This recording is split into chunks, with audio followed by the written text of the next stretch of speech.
urudhan yaro magaciisa la yiraahdo Hormuud ayaa munaasabad ballaaran ku maamusay shahaado sharafna ku gudoonsiiyay barasaabka gobolka Togdheer Maxamed Ibraahim Aadan Qabo munaasabadan ay ka soo qayb galeen mas'uuliyiinta gobolka iyo degmada madaxda xisbiga kulmiye dhalinyaro iyo aqoon-yahano ayay ka hadleen xubno kamid ah xubnaha iyo madaxda ururkaasi kuwaas oo si weyn u amaanay una bogaadiyay barasaabka Togdheer oo ay ku tilmaameen haliyay loo soo xulay gobolka Togdheer munaasabadan oo ujeedadeedu ahayd maamuuska mas'uulka ugu sareeya gobolka Togdheer ayaa lagu soo bandhigay ciyaar dhaqameedyo maansooyin iyo riwaayado dhammaantood lagu amaanayay waxqabadka iyo dardarta xaddaafka ah ee gudoomiye Qabo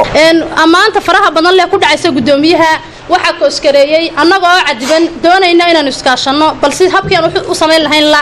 ayuu gudoomiyuhu gacan qabtay isagoo cusub muddo yarna joogay waayo qof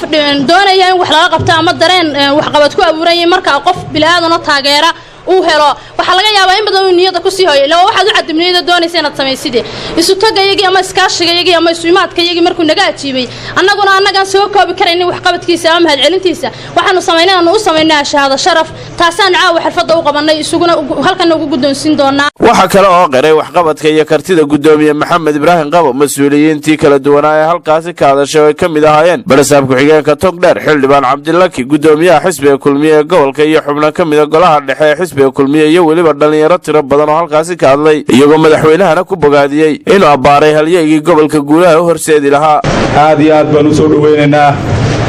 waana ku taageersanahay in la keenay soo aragtay gudoomiye ifaya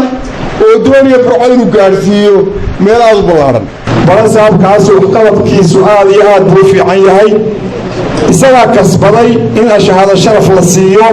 iyo in la soo dhaweeyo iyo in loo hambaliyo intaba gudoomiye Qabo ayaa isaguna halkaas aad uga amaanay dhalinyarada gobolka Togdheer isagoo tilmaamay inuu ku diirsanayo kuna faraxsan yahay gobolka uu gudoomiyaha ka yahay oo ku sheegay inay joogaan dhalinyaro xamaasad iyo karti leh oo guulaha u damacsan yahay inuu gobolka u soo hooyo iyagu Hormuud u noqon doona isagoo ballan qaaday in dhalinyarada urur kasta magac kasta ay sitaan albaabkiisa uu furan yahay soo dhaweynayo wax kasta oo awoodiisa ahna uu la qaban doono anigu albaabadeedu way furan aniga iyo maamulkaygaba rag iyo dumar albaabadeedu way furan haddaad tiin dhalinyarada